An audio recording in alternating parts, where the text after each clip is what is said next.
Hey guys, this is Sarah. I hope you're having a good day. I'm in my phenomenal woman shirt. Can you see it?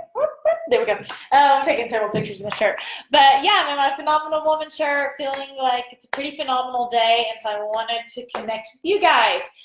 So, all the time, people have this stereotype in their head, right? This what they think the toxic relationship looks like, where they think they live, what they think they do for work, what they think they do. And what's crazy is when you have even domestic violence centers or family shelters, they're very much catered to one type of toxic relationship or type of toxic person. And when you think about social justice issues and people, what they do for social justice things, they typically think about one category of neediness, right?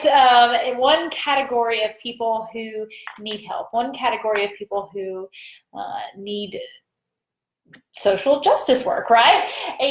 But the dirty little secret about toxic relationships is that they happen in every type of household, every type of income, and several middle and upper class families have that happening in their home. And it's different because it's a lot more secretive. You know, I hear people talk, certain people, and they talk about toxic relationships as if they're normal, and toxic, yeah, he did this and he did that, and but then you have a different type of family and a different type of and not that one's better or by any means, but then you have this other type of family, and you would never talk about that, and you would never tell anybody what was happening with your house, and you would never, because your guy might be a very upscale person within the community, very well respected, a good career, a good reputation, you know, all that kind of thing. And so you keep it a secret, right? Because you're afraid he'll lose his job, or you're afraid people won't respect you, or you're afraid there's shame associated with what's happening at the house. And you don't talk about it with your friends. You don't talk about it. You don't say what's happening, because what's happening is horrible, right? What happened last night was horrible. What you got called was horrible. What your kids saw was horrible, right? And so it becomes this dirty little secret, and you're not sure where to go for help because of the reputation of your family or the reputation within the community. And there's something really different about those types of relationships in those middle and upper class families. When you look at the cycle of abuse, often you see this honeymoon period. So they do something bad, and then, oh baby, I'm so sorry, I'm so sorry, I'm so sorry, and they make it up to you, and there's this honeymoon period.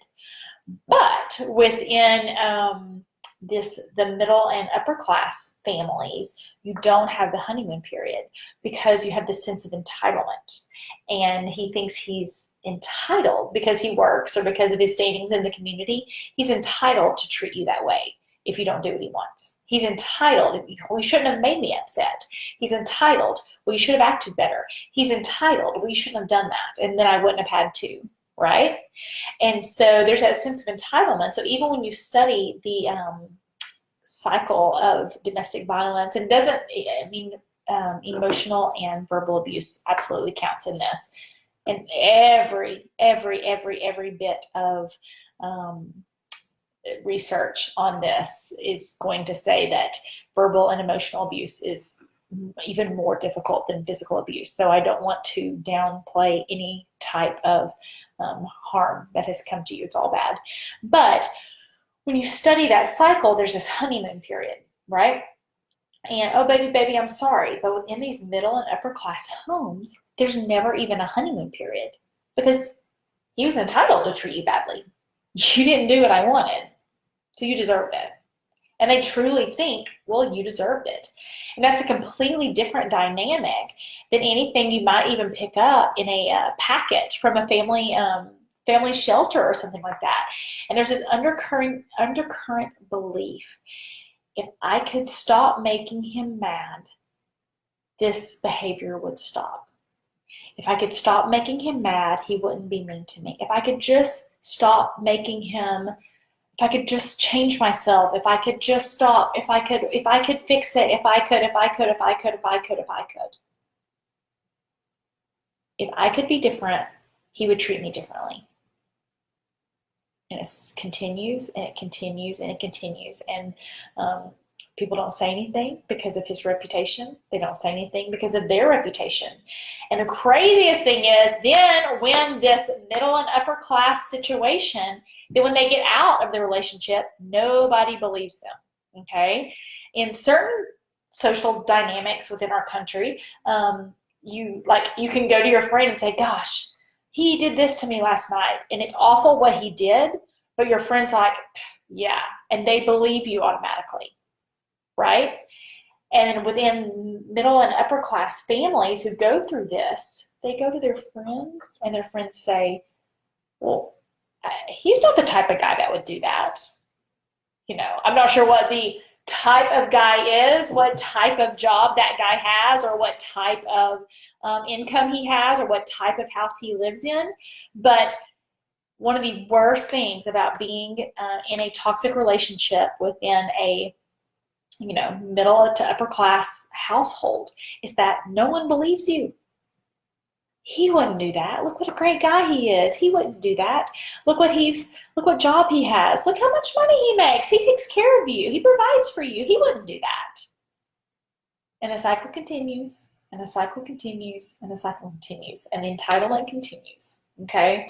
So if you have been in that situation, just know that there are some different very true things that have happened to you that aren't necessarily in some of the mainstream domestic violence centers, emotional abuse, verbal abuse situations, because when people who have big hearts and they want to meet social justice needs and they want to do all those things, and so they think, oh, that poor woman who has whatever happened to her, he called her this, and she got pushed out with her kids, and she had to go to the domestic violence center, that poor woman. And yes, that poor woman.